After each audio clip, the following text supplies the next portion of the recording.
Black community struggle has been an integral part of the way in which we understand about the politics of race, class and empire in Britain today. Black communities and activists have led this struggle and progressed it further, but academics have played a role as well.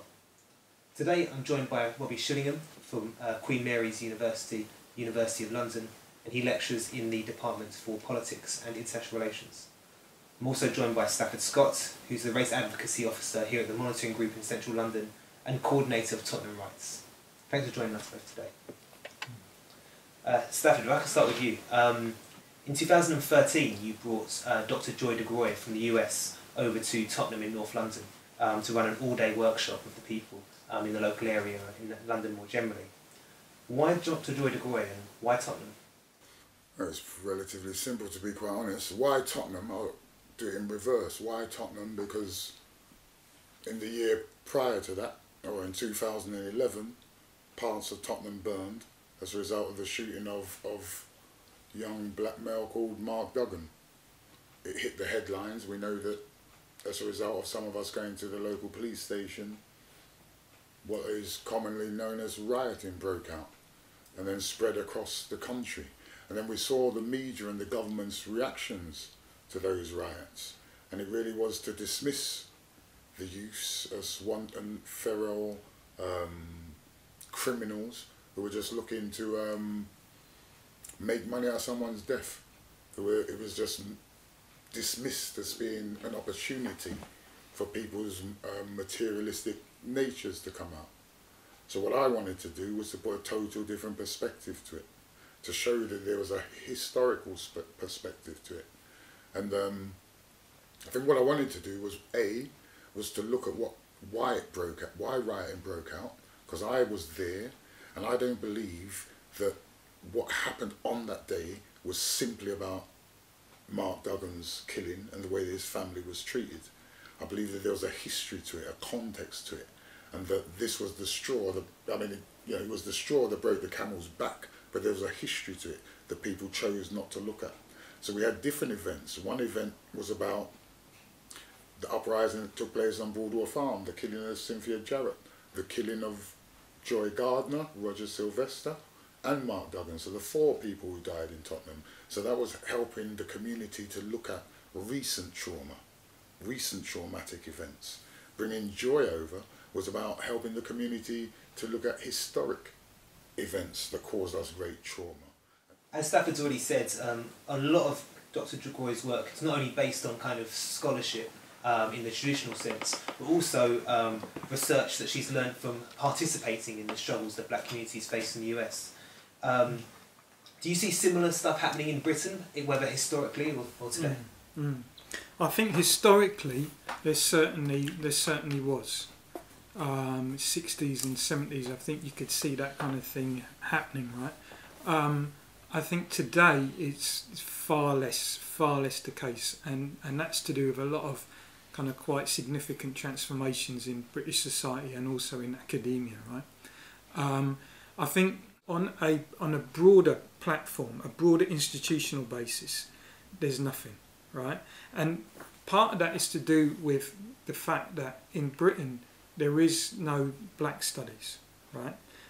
In the US, you might know that black studies come about in the 60s, but it come about through black struggle, right? It was absolutely entrenched in that. That's where it was coming from. It wasn't coming from above, it was coming from below.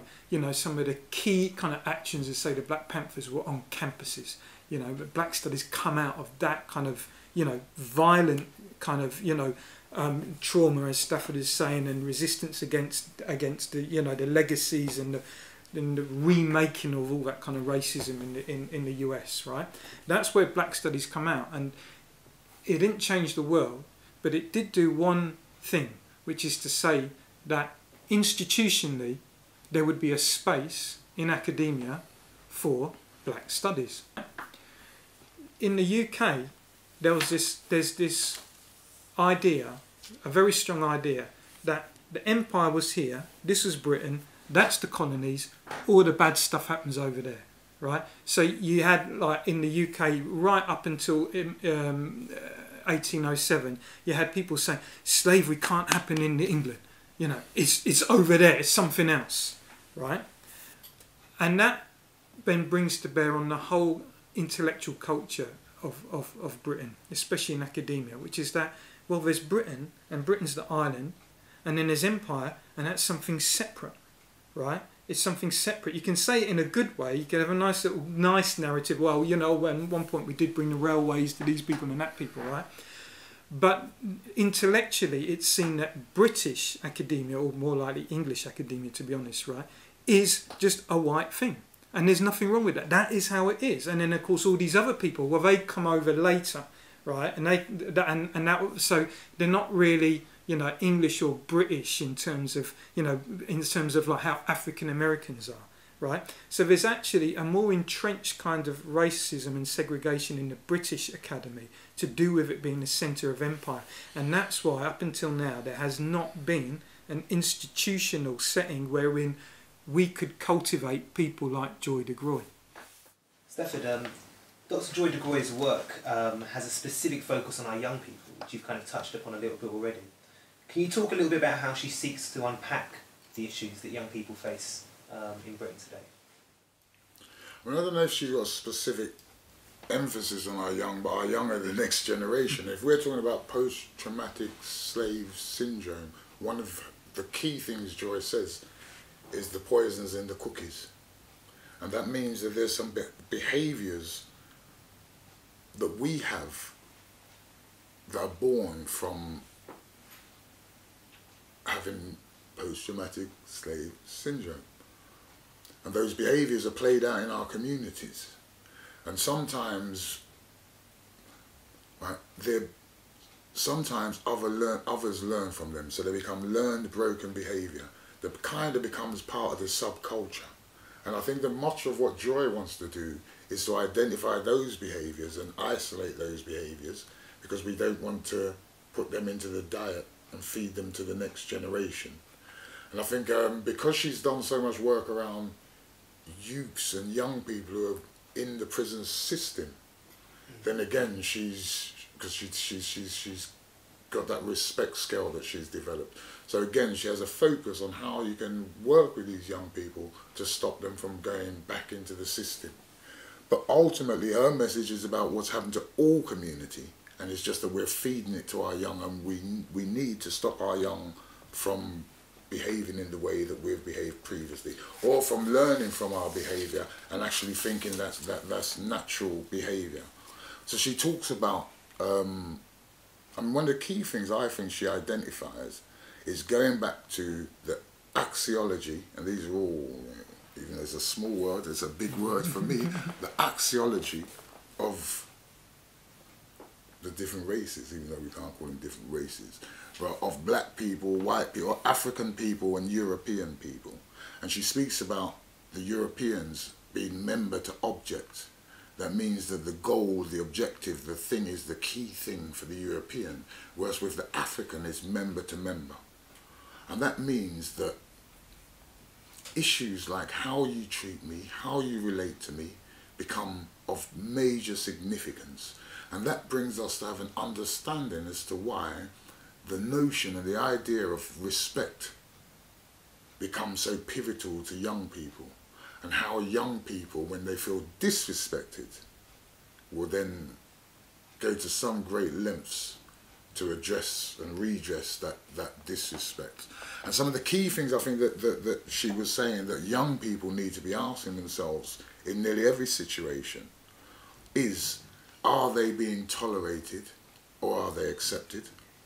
And she told all the young people to assume that you're being tolerated, because if you assume you're being accepted, at the point you find out that you're not accepted, that's the point when you're going to really lose it. Academia can often be rooted in community struggles, such as Dr. Joy de Groy's work, but is often confined to institutions.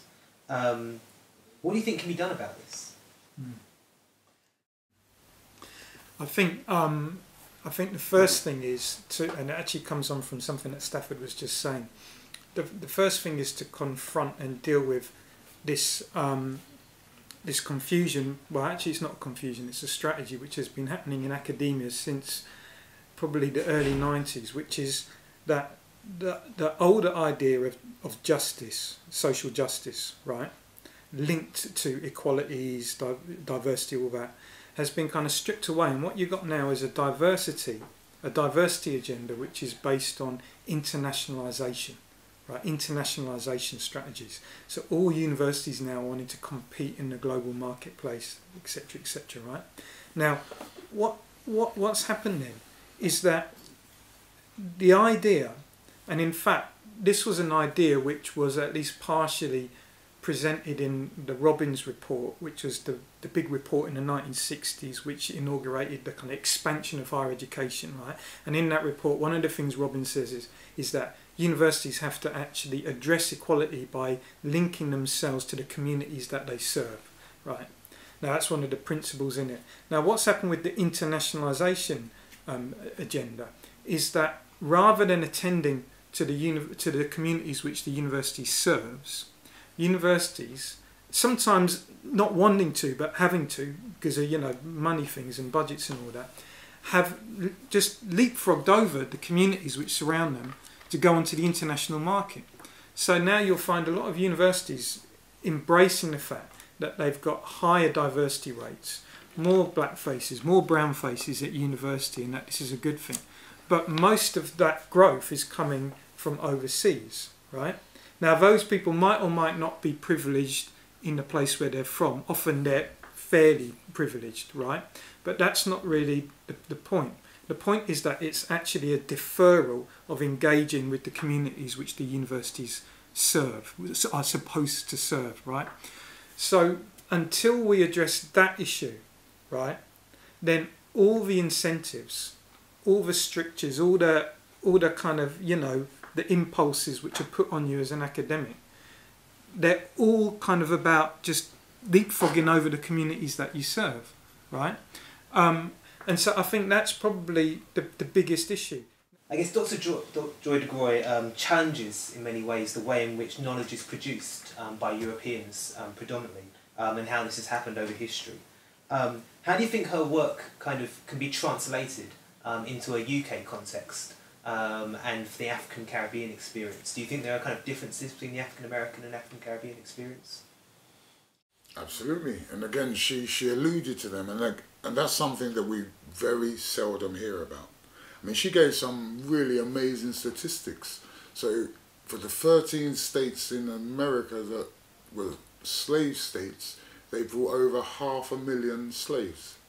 At the end of slavery, there was 4 million slaves there. Successful battery farming production line, you might think. The rest of the Caribbean, well, I talk about Jamaica because that's where my heritage is from. With Jamaica, they brought over 2 million slaves. They bred another million whilst they were there. Unlike America, they couldn't sustain and maintain the slave numbers. So by the end of slavery, there was something like 300,000 there. And what she said was, the American slaves benefited from the work that the Caribbean slave was forced to do. And that slavery in the Caribbean was even worse than it was in America. In terms of capturing the work, I mean, she's got her own 10-week program that she delivers as a professor. But for me, it's about how she can do all the research and analysis and then disseminate it in a way that your average community member can actually appreciate and understand. And for me, that's the power of education. And I hear the discussion about academics and academia, and forgive me if I don't take off my hat and bow to them. But I seldom see them, seldom speak to them. When I do see them, normally I just have to listen to them. They come to tell us what, give us a little bit of their knowledge, and they're gone within moments, and we don't see them again. We need a lively, robust education system that isn't just about everybody trying to speak and do things in the way that the European says it should be done, but should be about uplifting people and motivating and inspiring people. And when we see our youth who are not inspired, as far as I'm concerned, that's the education system failing. That we don't have a real black studies program throughout this country, that we just have this notion that once a month we're going to talk about Harriet Tubman. That in places like Tottenham, where we had the first black municipal leader of a council, first black MP in this country, and that kids are not being taught about them. That kids who are going to universities are coming out knowing more about the Black Panthers and what happened in the States in the 60s than having any kind of understanding of what black communities struggled for here in the 70s, in the 50s, 60s, 70s and 80s. To my mind, says that this educational system is failing significantly. Well, thanks so much for talking to us today, Stephen Scott and Robbie Shillingham.